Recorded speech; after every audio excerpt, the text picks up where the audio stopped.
Hello, welcome to Captain Dorja's Armory. This is Captain Dorja, and you can see right now I'm in my E-100. I am in a platoon with two of my clanmates.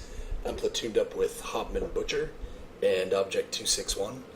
As you can see up top, Hopman is in an E-100, and Object 261 is in his Object 263. He just got the 263 a little while ago, so he was playing it a lot when we were doing these platoons. So we're on Karelia, we're in a standard battle, and this was a really, really good match. It was really hard fought. You can see in the team list, the enemy team has a platoon of 2 Novak and 1 Havoc, and they also have a platoon of two guys from RS. I can never remember if RS stands for Red Steel or like Russian Steel or something, but both of those platoons were platoons of really good players. And my platoon here with me, Hopman, and Object, we were, not only are we top tanks on our team, but we were some of the top performers on our team, so we were really outmatched. And we really felt like we had to play a good game and carry this game and, do everything right and, just fight real hard for our win. And the E-100 by itself is not the best tank out there, but when you put 2 E-100s together, that's a force to be reckoned with. And when you're backing up those E-100s with something like an Object 263, that's a dangerous force. You can see right there, Object just took an 800 damage hit. The enemy 50 Foch 155 is somewhere down that road. I feel a little bad for that T-34 driver. He gets just destroyed with contempt. I think Hopman and I combo shot him. So at this point, we're playing a very passive game because, as you can see, there are a lot of enemies around that corner. They have an E-100, a T-30. They have an AMX 50 Foch. We know that the AMX 50 Foch 155 is somewhere down by the E-100. And up on the hill, the enemy have their Tier 9 mediums and an AMX 1390. So there's a lot going on the hill in H7, just around the corner from where Hopman and I are. And there's a lot going on down where the enemy E-100 and T-30 have been spotted. So we're playing a pretty passive role right now. We're just making sure we don't lose. At this point of the match, we're not trying to win, we're trying to not lose. And you can see we don't have a lot of shots right here. We take a couple of shots at the enemy E-100. We're not able to do any damage. And in reply to that, the E-100 puts an HE round onto my front plate and deals 300 damage. And the 50 Foch 155 puts a 750 damage shot through the front of my turret. So I've just lost about half my health, mainly to an enemy that I can't even see. So Hopman puts a huge hit into the enemy T-30. The FV-215B's just been spotted, so again, there's even more enemies down there than we thought. I'm actually trying to fire at the 215B right now. That tank it's the hull of a Carnarvon mated with the turret of a Conqueror, and neither of those two components are very well armored, so I'm thinking that if I can hit this guy's turret, I can probably penetrate. But as you can see, at this range, that's a very small target, and the E-100 gun is not the most accurate gun out there, so I'm not getting any hits. You can see the enemy T-30 has been reduced to about 200 health, so things are starting to look up for us. The T-30 is dead. The 215B just took a big hit. I think that was from I think Object put that hit onto him. I'm not sure, but there's still the majority of the enemy strength is still centered down around this hill. Still taking shots at that 215B, and I actually bounced off his turret. And at that point I realized there was no point in continuing to fire at him. Now, you can see Hopman puts a hit in right there. Hopman plays his E-100 with all heat rounds, and I play my E-100 mostly with standard AP. So that's a little bit of the difference in Hopman's ability to deal damage and my inability to deal damage. He fires exclusively HE with his, he fires exclusively heat rounds, and You can see I do have 15 heat rounds, but I've also not used a single one. I only use my heat rounds in frontal combat with enemy tier 10s that I can't easily penetrate with standard AP. So I haven't fired any of mine yet. And you can see we're still playing very passively, and at this point, we see the enemy 1390s come around, and I swing my turret, but I'm a little worried I might actually get shot in the back of the turret, and Object says he can handle that guy fine, so I have faith that he can actually do that. You know, that's one thing that's nice about being in a platoon with some of your clan. I know that Object is a good player. This is the first time we've ever platooned, but I know he's a good player, so I can trust him to take a tank destroyer and go kill a light tank that is very effective at hunting tank destroyers. And as you can see, he secures the kill. So, you know, my faith is not misplaced. At this point, we're still playing a very passive role down here, where mostly what we're doing is we don't know where the enemy is anymore. We're just preventing them from being able to attack. And you can see on the map, we have a Pershing and a T-69 in the enemy base. And right there, they spot the AMX-50 Foch. And they're going to spot the AMX-50 Foch 155 pretty soon as well. And at that point, we realize most of the enemy strength ahead of us is no longer sitting in front of us, waiting for us to come around. They've had to go back to base. So we can safely move out and clean up the enemy. So I'm letting Hopman go first, because he's on full HP. If that 50 Foch 155 is still back there, I don't want him to unload his clip into me and kill me. Honestly, I want him to unload his clip into Hopman, because Hopman will survive it. I won't. So I should have never fired that shot. That was just a foolish shot all around. It was never going to hit, and if it did hit, it was never going to penetrate. So we move in against the enemy medium tanks to clean them up. Hopman's going up that side. He's got a Yag Tiger and a T-44 in support. Object 261 is coming around with his Object 263. And so I swing around this way to make sure that these Tier 9 mediums can't sneak off like the pesky little buggers they are. And as you can see, the WZ-120 drives right in front of me, and I put an 800 damage hit onto him. And he tries to run from me, runs straight into Object, and is killed. So the match is going well. We just lost our T-34, and we did lose those mediums that pushed the base initially.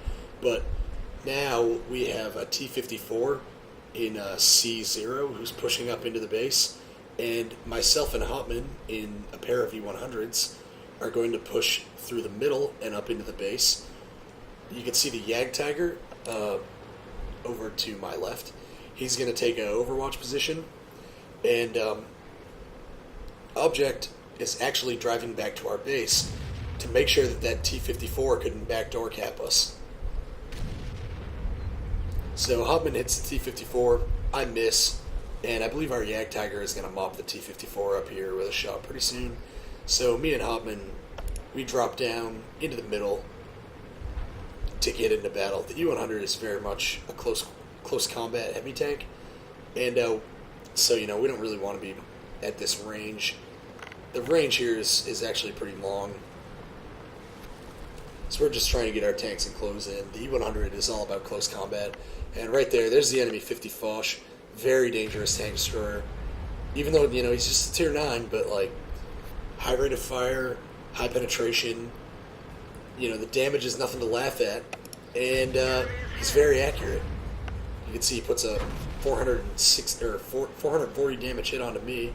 I put a good hit into him, and our Yag Tiger, backing us up, he secures the kill.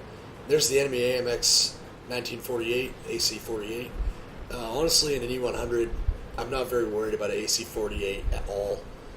Even though he's got the same gun as the Foch, he just doesn't have the health or the armor to really stand against an E-100. But it doesn't matter because he was on low health, and our Yag Tiger killed him anyway.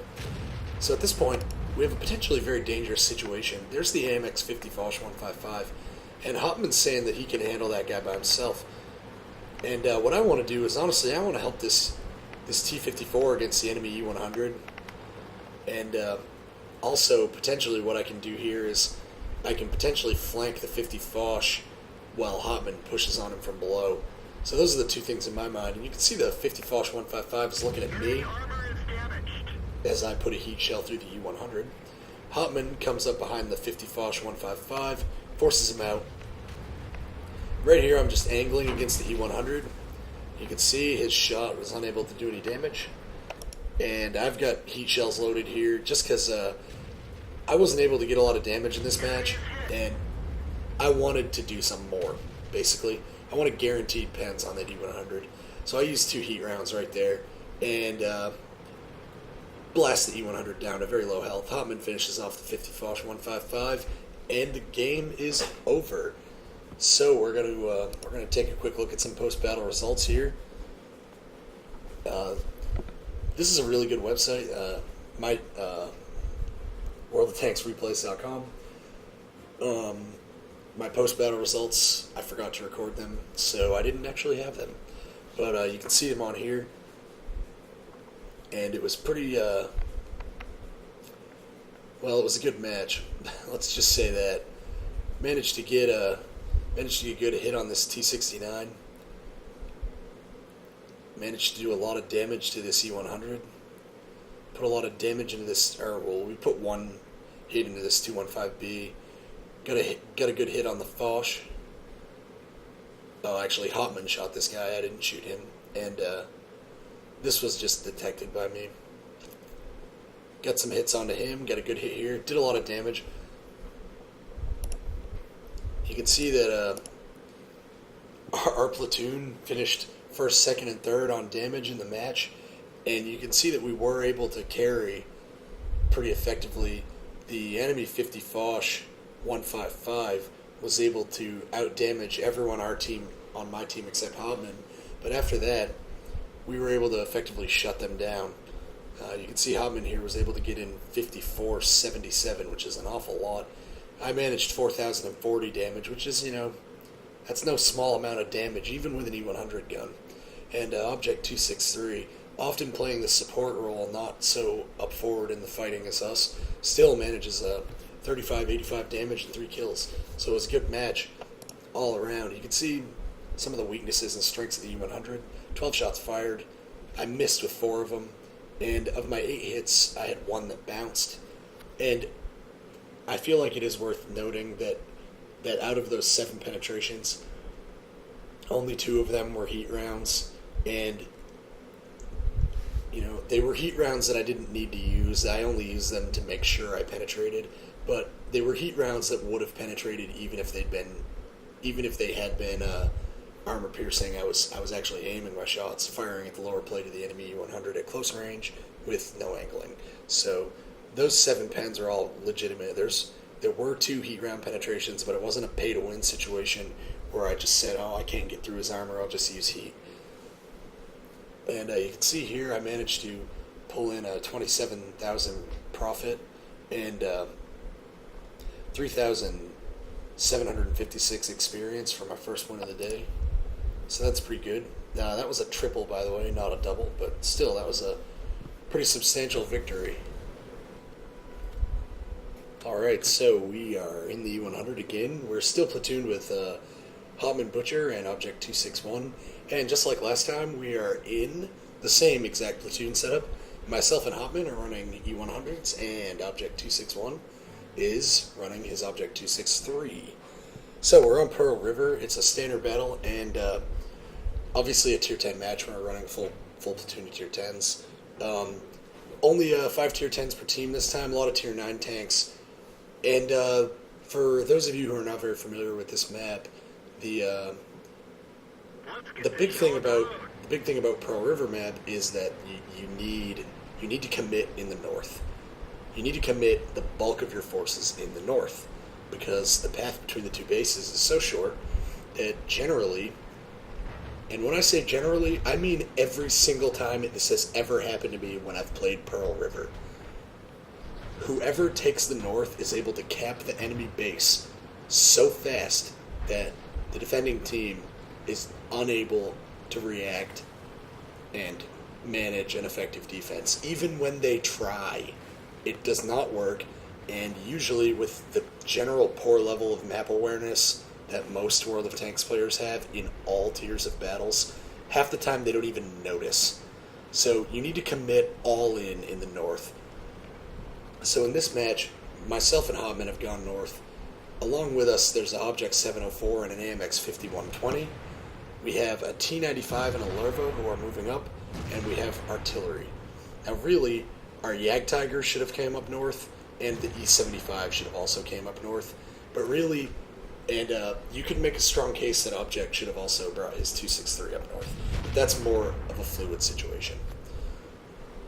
So as you can see here, the enemy has made a critical error, and they are not committing. They're not fully committing.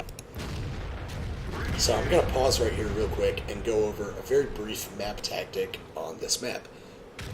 So pause. Alright, so you can see that the north position on this map is divided into essentially 3 routes. You've got a northernmost route where Hopman is, you've got the center route where I am, and where the Object and the 5120 are, that's the southernmost route, or the upper route. And I call it the upper route because it is highest in elevation, pretty self-explanatory. Now, the key to this entire area is the upper route. So I probably honestly should have gone there, but you need to have people on every route, because if you don't, people just drive through the open route and pincer you. So Hopman took the lower route in the north, I took the middle route in the middle, and these two guys, this 704 and this 5120, they've got the upper route. Now, where the enemy T110, E5, and T57 Heavy are, that's the kind of the crucial point on the upper route. Generally, if your team is able to secure the area around that rock where those bushes and trees are, it gives you a huge advantage.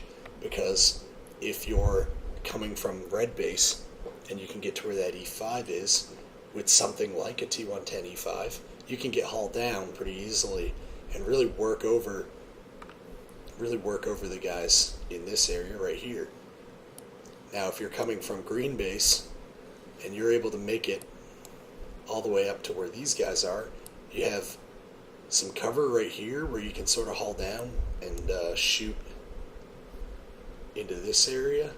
You can take cover behind this rock and shoot down on these guys, and you can even shoot down into here.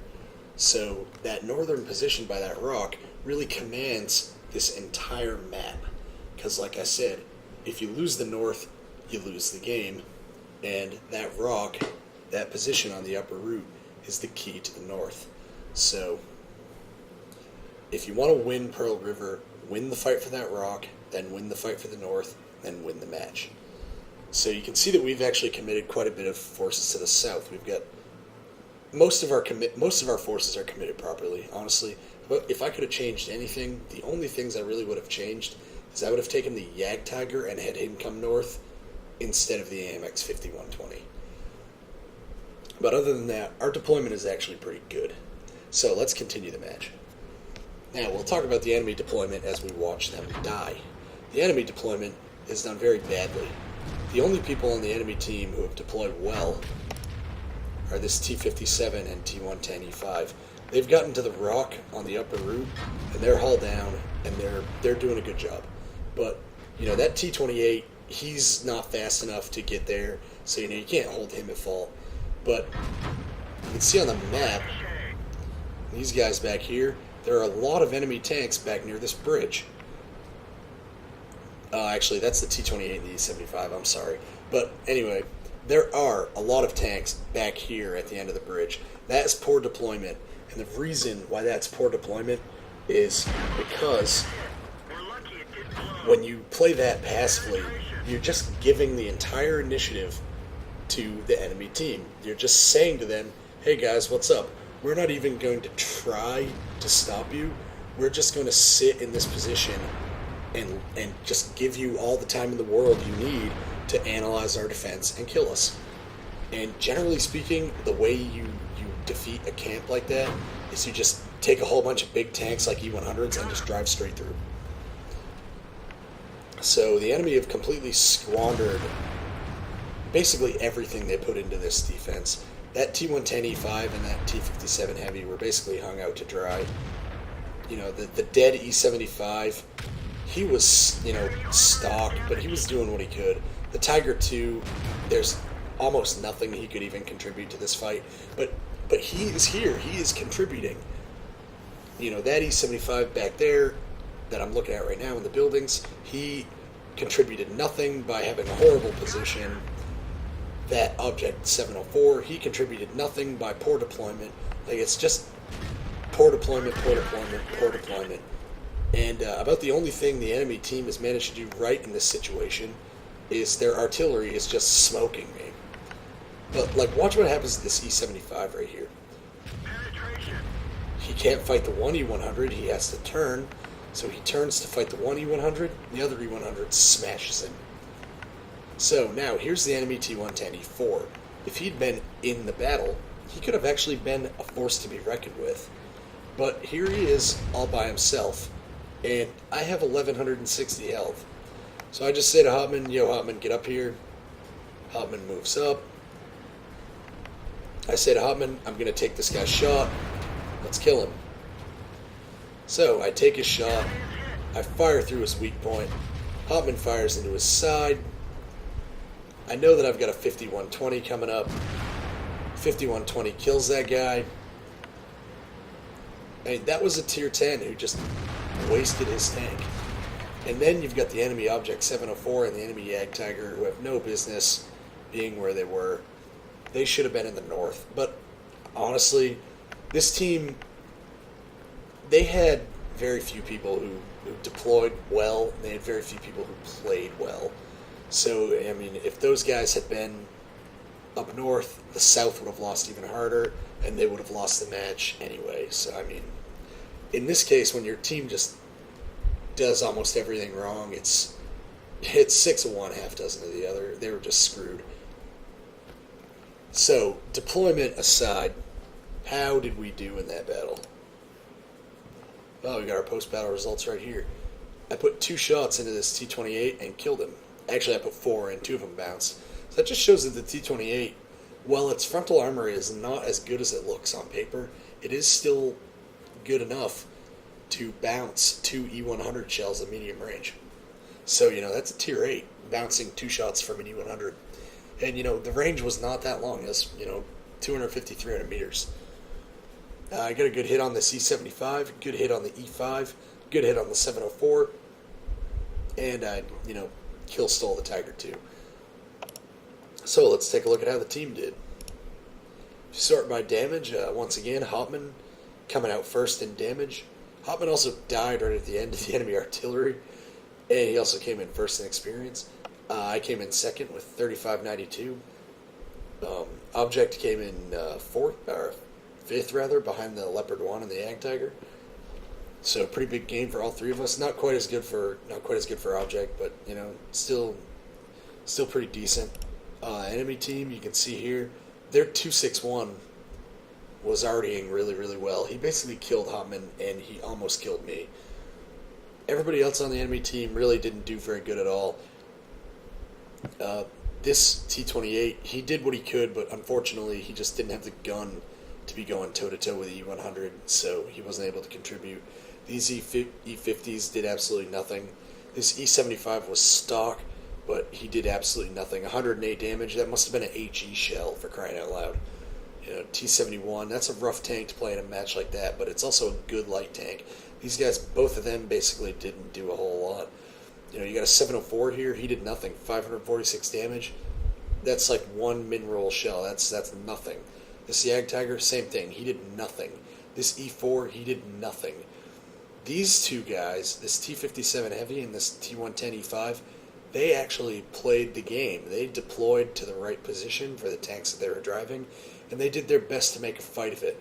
Unfortunately for them, they were the only 2 people on their team to actually do that, and they ran into about 6 of us in the north that were actually doing it right. So they were in basically an unwinnable fight, and they lost it.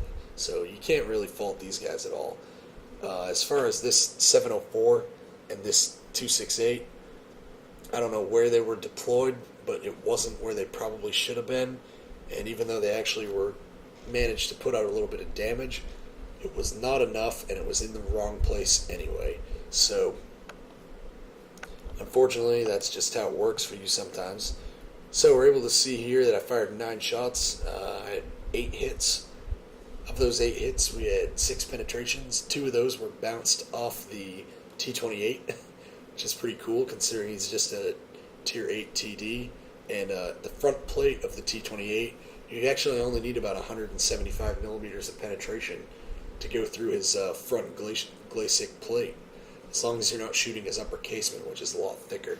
So I was firing at his front plate, and I still bounced. I was still able to put out almost 3,600 damage. Took 16 hits. 2 of those were big arty hits from the 261. A lot of damage, a lot of potential damage. Still managed to pull down a 1,741 profit though. 17,411, I mean. And 1,182 experience. So, not a world beater for the E-100, but it was still a pretty good game. Hauptmann, though, man, Hauptmann had 2 really good games. Although, firing all high explosive anti-tank is a lot easier to penetrate and do damage. So, it is what it is. But, I'm learning to like the E-100 a lot more. And it's definitely a good tank. It's definitely a useful Tier 10. I just think that the E-100 in random battles, you really need a buddy. You need a platoon mate. Another E-100 is actually a really, really good platoon mate because, where one E-100 goes, another E-100 is going to fit into that situation well. And you can cover each other.